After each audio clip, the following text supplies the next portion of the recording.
가정예배, 오늘 우리에게 주신 하나님의 말씀은 여호수아서 24장 14절 15절 말씀입니다.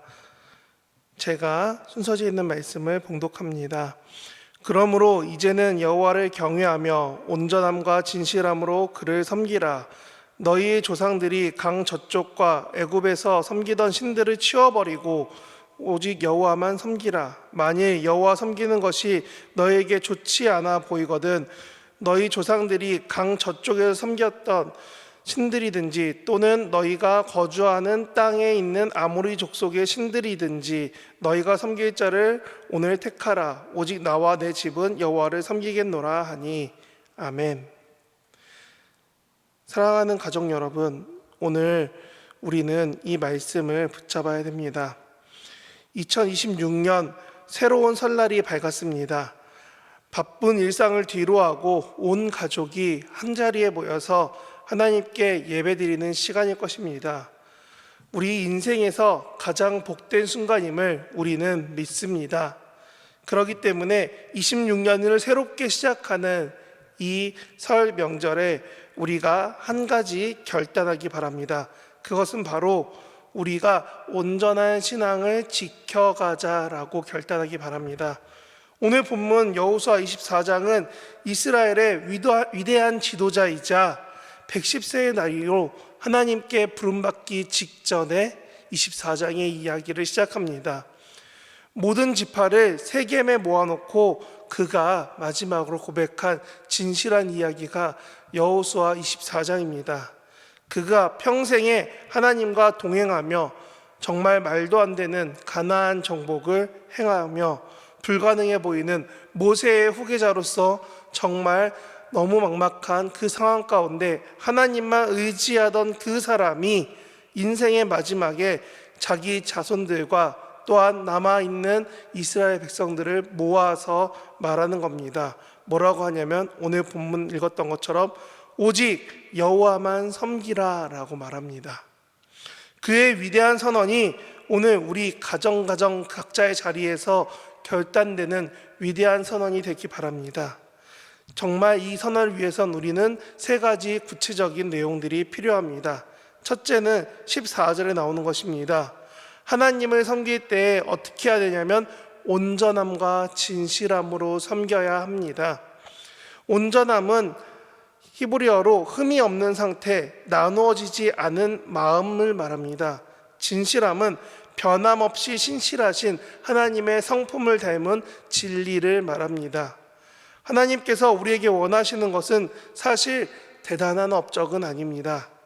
아니, 화려한 제사를 원하시는 것도 아닙니다. 우리의 마음이 세상과 하나님 사이에서 양다리 걸치지 않는, 나누어지지 않는 마음이 온전함이고요. 우리가 세상 가운데서 하나님의 신실하심을 붙잡고 살아가는 것이 진실한 마음이 된다는 겁니다. 우리의 신앙은 정말 진실하게 하나님만 붙잡는 온전한 신앙이 맞습니까?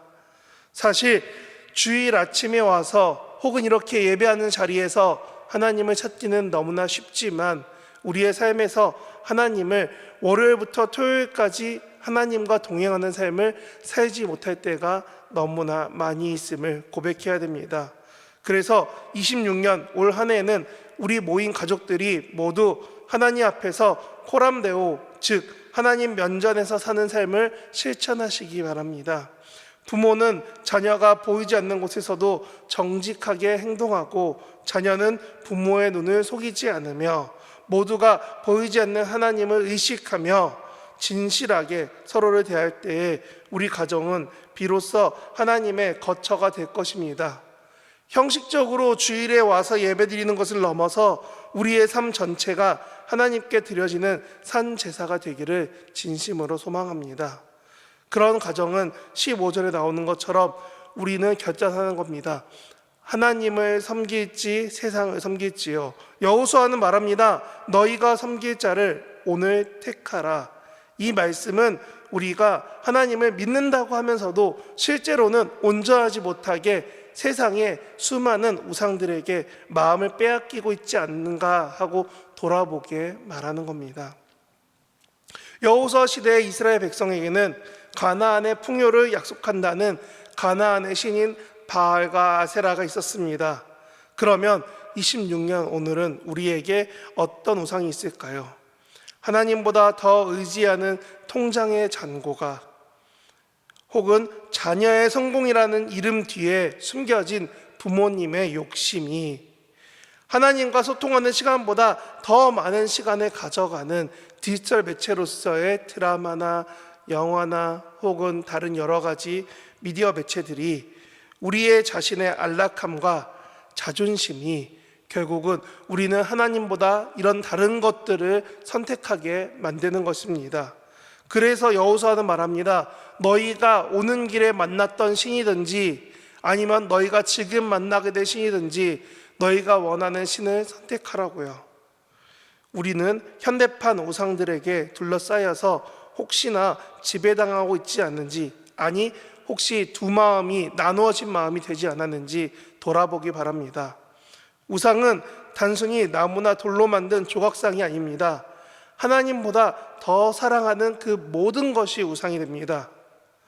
그렇기 때문에 여호수아는 그 중간에 둘 다 머뭇거리고 있는 그들에게 단호하게 말하는 겁니다. 하나님이냐 우상이냐 오늘 결정해라고요. 신앙은 어중간한 태도를 거부합니다. 우리 가정은 올 한 해 세상의 가치관과 하나님의 말씀이 충돌하는 그때마다 주저없이 하나님 편에 서기로 결단할 수 있는 가정이 되길 바랍니다.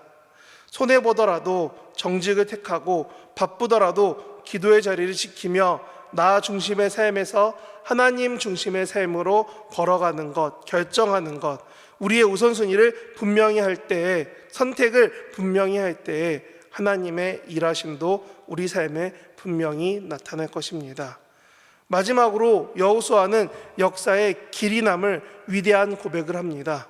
오직 나와 내 집은 여호와를 섬기겠노라 라고요. 이 고백이 놀라운 이유는 그가 백성들의 선택과 전혀 상관없이 자신과 자신의 가문을 먼저 하나님 섬기겠다고 선언했기 때문입니다. 이스라엘의 최소한 지도자들이 혹은 이스라엘의 모든 백성이 세겜 땅에 모여있는 그 한가운데에 말하는 여호수아가 말하는 겁니다. 나와 내 집은 여호와를 섬기겠노라. 이스라엘의 지도자였지만 동시에 한 가정의 가장으로서 영적인 책임을 통감하면서 말했다는 겁니다. 사랑하는 성도 여러분, 우리 가문의 가장 큰 자산은 무엇입니까? 혹시 지금 살고 있는 혹은 살게 될 아파트입니까? 아니면 높은 학벌입니까? 사실 이렇게 세상에서 말하는 자산들은 잠시 머물러 있는 이 인간 땅에서 있는 것들이고, 그래서 성경은 말합니다. 사라지는 안개와 같다고요. 우리가 자녀들에게 물려줄 가장 귀한 것이 자산일 수도 있지만 더 귀대한 유산은 오직 여호와를 경외하는 믿음뿐이라는 것을 기억하십시오. 이 믿음의 전수는 말로만 이루어지지 않습니다. 부모가 고난의 폭풍 속에서도 하나님을 신뢰하며 무릎 꿇는 모습을 보일 때 자녀들은 하나님이 살아계심을 배울 수밖에 없게 됩니다.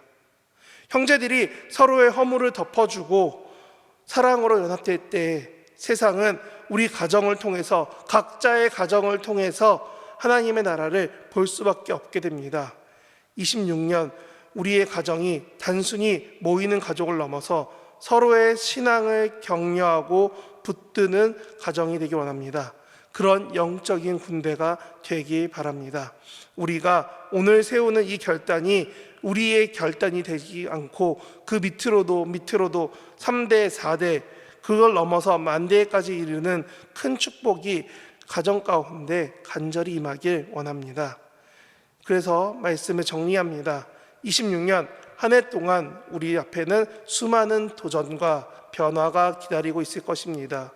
때로는 예상치 못한 폭풍이 불어와 우리를 흔들 수도 있습니다. 그러나 두려워하지 마십시오. 우리 가정의 주인은 하나님이십니다. 우리가 그분만 섬기겠다라고 결단하면 하나님은 우리를 눈동자와 같이 지켜주실 것입니다. 오늘 여호수아의 이 결단이 우리의 기도 제목이 되기 원합니다. 주님, 우리 가정이 온전함과 진실함으로 주님 앞에 서게 하소서.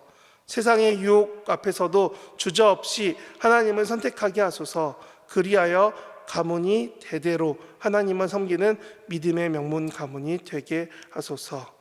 기도하겠습니다.